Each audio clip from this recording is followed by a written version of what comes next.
Back here on the early edge, still here with Claudia and Emory. And guys, after some flashes in 2023 and a full season of 2024-ish, Anthony Richardson enters year three as the clear QB1 for Indy. The Colts won 9 games last season, but he has missed a lot of time. In fact, he only played 11 games in 2024, bouncing back from that rookie shoulder injury.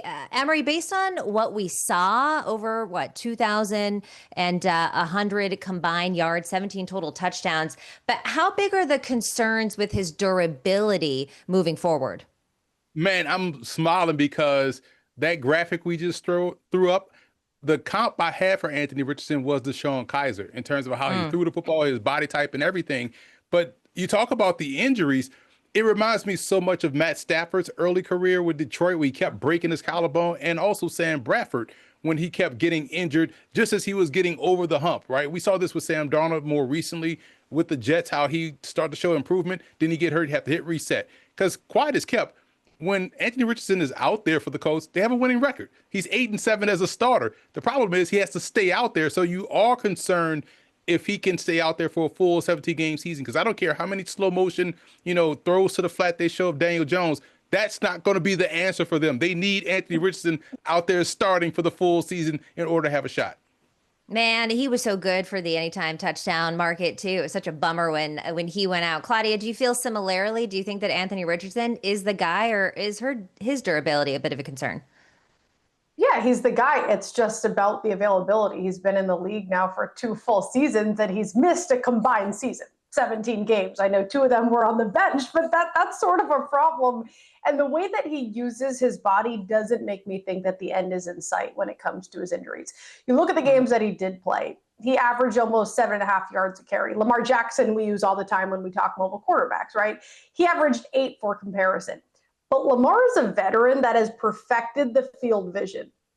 Anthony Richardson hasn't been on the field enough to know how and when to slide correctly, how to slip tackles instead of absorbing them. He's an elite athlete and he has the speed, especially at his size, but decision-making and protecting yourself is the difference between a quarterback with longevity and one that watches the season from the sidelines. Yeah, and if you want to compare him to Matt Stafford, I mean, Matt Stafford eventually did get a ring, but it was a long time and a different team. Looking at Indy this year, plus 300 to win the AFC South, tied with Jacksonville, or just right about there, depending on which book, behind Houston. With Steichen's offense returning most of their starters and Richardson presumably healthy, Claudia, is this team a threat at the top? It's just going to be really hard to get ahead of the Texans. Stroud passed the sophomore slump now. O-line has gotten better. They spent the majority of their top picks in the draft on offense, and they have DeMeco Ryans defensive mastermind bringing back their defensive core. So I think it's going to be hard for them when the Colts have the questions that they do, like, who is your starting quarterback? They say if you have 2, you have none. And if one of them's Daniel Jones, it's a little concerning. What does your protection look like? They lost some key pieces on the O-line, which was already bottom 10. You replace those by draft picks.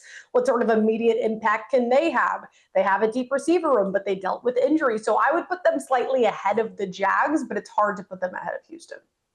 All right, they scored about 24 points per game last season, 10th in the NFL, best for Indy since 2010. Are you feeling a bit more optimistic, Emory? I mean, listen, Katie, we did a show where coming into 2023 season, I was super high on the Colts and had them winning the division. But the thing is, if you are going to tell me Richardson is going to be out there for a full 17-game season, I would say, yes, this is a great value right here, but it's so unclear because he hasn't been able to stay healthy. I personally believe he's too muscular at the position. That kind of leads yourself to getting banged up, getting hurt. I've noticed that when Saquon was overly bulky with the Giants in that year, he ended up tearing his ACL. Not saying that's going to happen to Anthony Richardson, but I do think when you are playing quarterback, you don't have to be that muscular. And so it's unclear for me as whether or not this Colts team can, because there's a lot to like about the team. They're good on both sides of the ball, but that quarterback position is so unclear that makes everything unclear about them long term. It's so interesting that you bring that up, Emory, because someone was talking to me about that, about Christian McCaffrey as well, and maybe being too bulky or too muscular for the position, and that can lead to a lot of injuries. So it's interesting that you brought that up. When we look at the Colts win total, 7.5, it's I think -110 on both sides, 9 wins last season. Does that feel low, Emory, given the momentum and hopefully some improved quarterback play? Well, listen, Vegas got the odds right there. They're even on both sides, so we could see it either way. I like them to go over because I thought they did a great job of getting better defensively, especially within their pass rush. JT Tuimoloau out of Ohio State, tremendous pass rusher they drafted, one last year. And Leatu Latu was phenomenal as a rookie. So now you got two guys coming off the edge. We know about Buckner in the middle, as well as Grover Stewart. Offensive line, big fan of Tanner Bortolini at center. I thought he was better than what they let go in Ryan Kelly, who's now with the Minnesota Vikings. So they got better in the trenches, and they have Jonathan Taylor, and they have a good tight end in Tyler Warren, a rookie out of Penn State. So, yes, they can win 8 games if Anthony Richardson is out there at full strength. 9 if he's out there for a full 17-game season. Daniel Jones can win you a couple of games. Not going to completely knock Daniel Jones. So that's why I'm going over. I think this is an 8-win, potentially 9-win team in a very crowded, competitive AFC. I think that's pretty optimistic about Daniel Jones there. But Claudia, 7.5, -110 on either side. What do you like?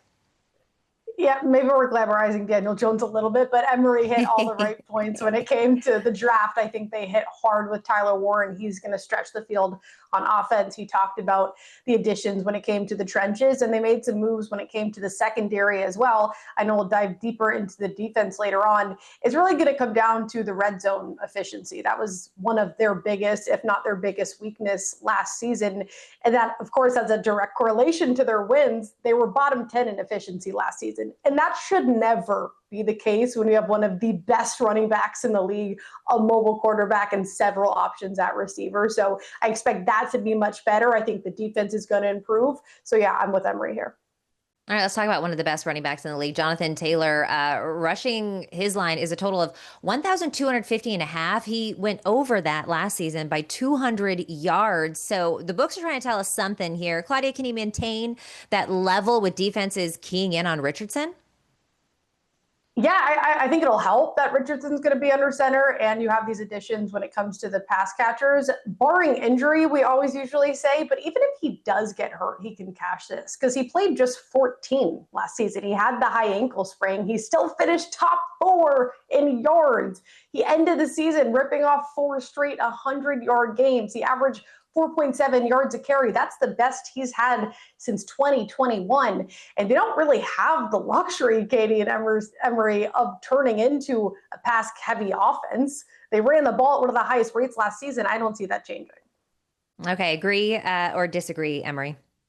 Totally agree. He's gone over. Put that graphic up again, guys, because it's fascinating when you look at this graphic of average yards per game. And Jim Brown is up there with 104. Can you name a Browns receiver from that era? No, you can't. So they knew they was running the football and they still couldn't stop it. Shout out to Paul Warfield, by the way, fantastic Hall of Fame receiver that played with the Browns and also Dolphins. But Jonathan Taylor, to me, when you look at what happened when Tanner Bortolini got in the ball game at center when Ryan Kelly was out, they ran the football rather well. So you combine Bortolini now as a full-time starter, along with Anthony Richardson, and inside the red zone, you get creative with a guy that also can play quarterback in Tyler Warren. He's going to crush this number once again. I think 1,400 is the floor for Jonathan Taylor.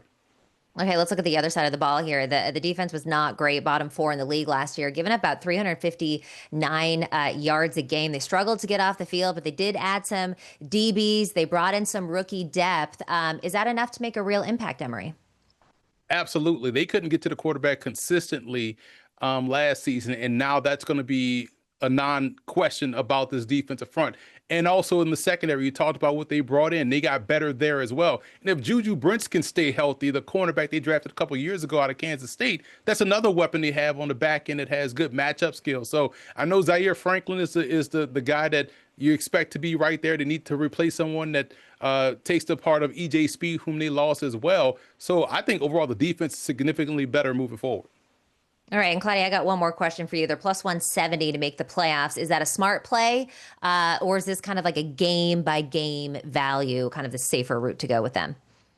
Yeah, I definitely think depending on the matchups with the easier schedule, you can find some good value with them week to week. They do face the fifth easiest set of opposing offenses. So I think if we see improvements from the defense, I will be betting them on week to week, but they haven't made the playoffs since 2020. And the threshold of an AFC playoff spot is beyond what the odds and projections have for them right now. So that's where I'll leave it.